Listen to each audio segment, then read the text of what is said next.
Thank you, Sumi. What an interesting topic. So there is a reason why Dev and I are actually resonate deeply with this topic. So I'm Viona, Deputy Managing Director at Sinai Hotel Works. Dev, Director at Guestasy Global. But on top of our business professional roles, we also wear a second hat. So Dev is also a handpan musician. I think many of you have enjoyed earlier. And I'm also a yoga teacher, which this morning I have led a meditation. So we both are spiritual travelers. What is spiritual travel and why? We all live in an increasingly fast-paced and rushed world. The attention span gets shorter and shorter, especially among young generations. Next slide.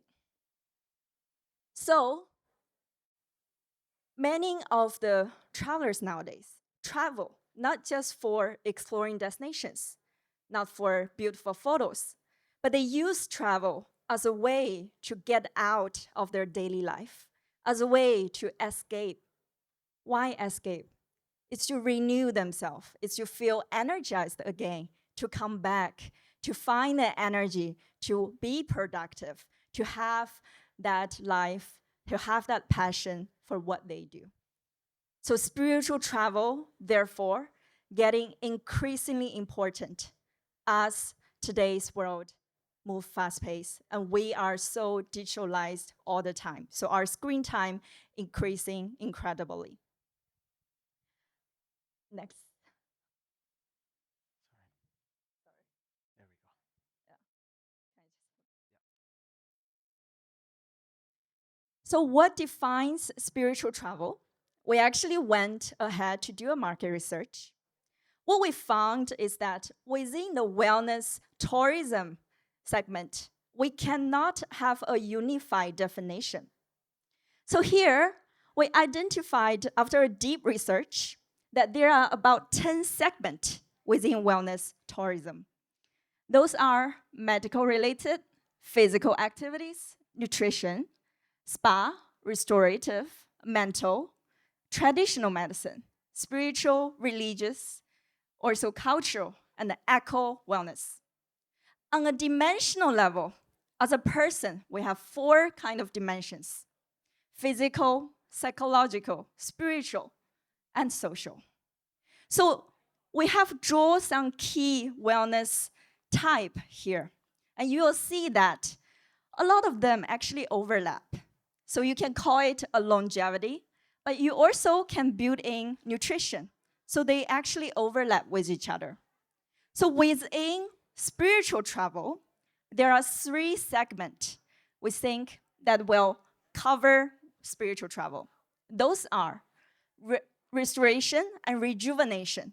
So those are retreats that's related to yoga, meditation, sound baths, activities that makes you calm down, makes you quiet your mind and come back to yourself.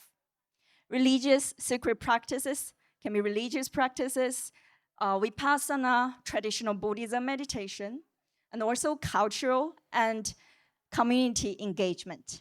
So those are meaningful social connections we are building, which is very important as well. So I'll pass it to Dave, who will be explaining who is the spiritual traveler and what they are looking for. Thank you so much. Thank you so much, Fiona. And congratulations on choosing a very complicated topic of spiritual travel. Um, I'm part of Guestasy Global. So what we did was, as a company, we took a deep dive into the different wellness resorts in Thailand. So from Phuket to Koh Samui, and we started to analyze thousands and thousands of guest reviews since last year to see what the travelers are saying and which languages are these reviews coming from. So if you see this chart over here, we will see that more than 2/3 of the reviews are coming in the English language. However, we are also seeing that there's a growing trend in Arabic, in German, in French, in other languages, which is basically showing that spiritual travel is not just for the English language travelers, but rather it's for an international market that is actually growing.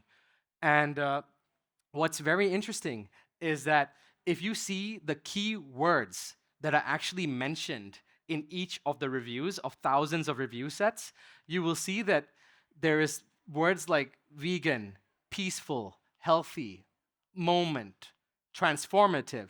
If you see this one here, quiet, nature, remote personal. So this is a data set that shows if the word is mentioned more, it's a bigger word. If the word is less, that means it's a smaller word. So it's very easy to see that there has been a shift in the tonality of people actually having an intention post-pandemic specifically that is increasing the requirements for this type of inner work that people are looking to gain. So if you look now at this as specific activities that are being mentioned, you will see that the main activities that are actually mentioned across all the reviews and based on sentiment analysis, it shows yoga, retreat, relaxation, meditation, so healing, energy, reset, breath work. So we are moving beyond just experiential, that is like looking for a spa. People are actually showing an intention to travel that is looking into the inner work, and all the words through review data reflects that guest sentiment. So I would want to pass it on to. Yeah. So how is Thailand positioned in terms of wellness offerings? We have research across many wellness hotels, actually 60 wellness hotels across Thailand. What we found is that majority of them offering retreats.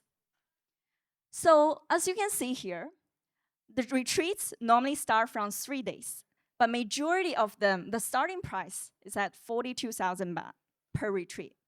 What does that mean for hotels?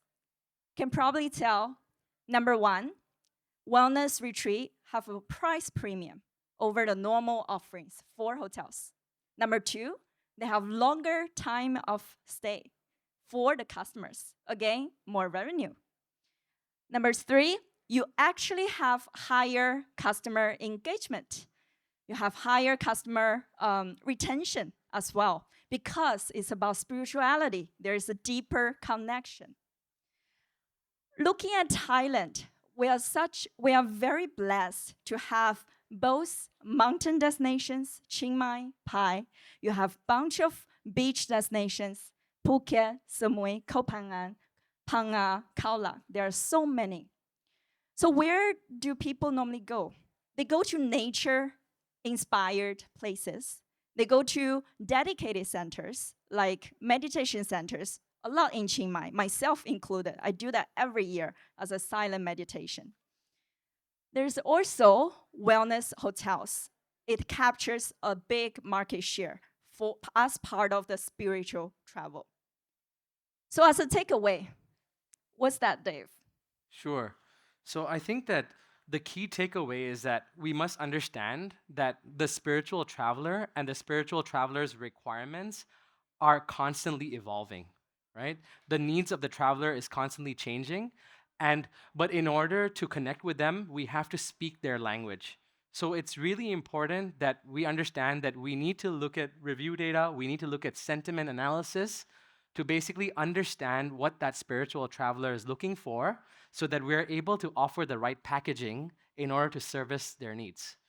And the thing is, what is a big trend that we actually see, Viona, is that it's not just about experience alone anymore. Experience is like, oh, I want to visit Thailand to visit a temple. I want to visit Thailand for holistic healing. It has like the thing is, we must move beyond that and to understand that it's about the intention. For the first time that we are seeing this is a big trend towards intention of travel, which is in line with that inner working that people are actually thriving for. So it is very important that we need to listen, learn, and then localize those offerings in order to tap into this market that is growing and growing and growing. Viona. Thank you so much, everyone. Yeah. Thank you. Thank you.